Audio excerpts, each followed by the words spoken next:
Greetings once again from Gentleman Jim. Today I want to give you a little tip on hemming pants. This is something that a lot of people have a little difficulty with. Now there are a lot of reasons why hemming pants go wrong. I'm going to show you how and why. I'm going to give you the little whys real quick. First and foremost, people tend to judge, give me an inseam, 30, 28, 29, whatever it is. That's not an accurate measurement for several reasons. Every manufacturer cuts the rise of the pants. Now the rise of any pants is the distance of the zipper. Now if they cut it short and you say give me a 30 inseam, the pants could come out short. If they cut it long and you give a 30 inseam, well, then the pants will come out too long. So, you should always have the person put the pants on their waistline where they like them to be comfortable at. And then you measure the outseam, which is the top of the band, to where you want it to fall on the shoe. That's the most accurate measurement you'll ever get, because they'll wear them at a certain spot on their waist, and they want it to fall a certain part of the shoe. So a more accurate measurement is an outseam measurement.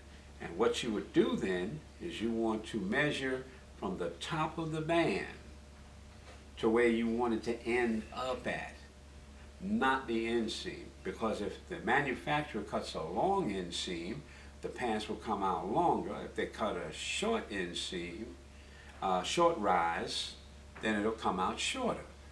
But the top of the band where they sit on the waist is going to be in the same spot. So you would measure from that point to where you want it to finish. Now, where you want it to finish depends on the type of shoe you wear also. So, let's just look at a plain bottom. Now, you determine a mark where you want it to be. At that point, you should always check to see how your pants are made.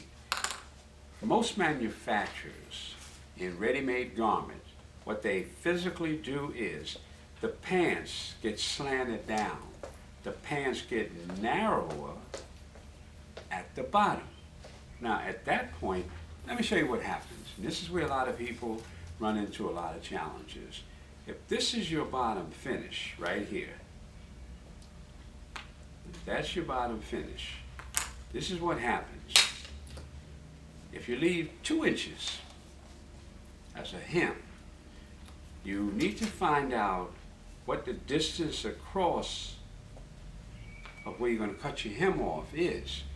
Now, if you measure that distance at that point right there, and you measure up 2 inches, because that's where it's going to cross back over, and see what the distance is. Most of the time, this area here is smaller than the bottom. It's smaller at the bottom.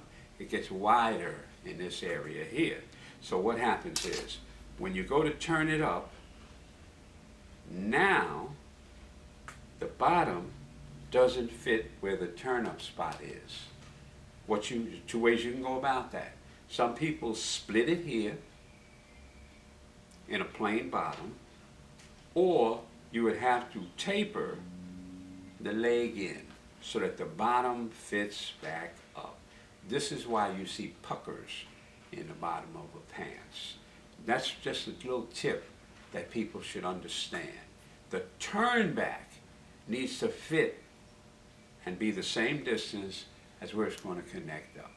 And like I say, the 2 ways you can do it, you can either open the sides of the seam so that it opens up a little, but it lays flat, or some of them are cut real narrow where they come in real sharp.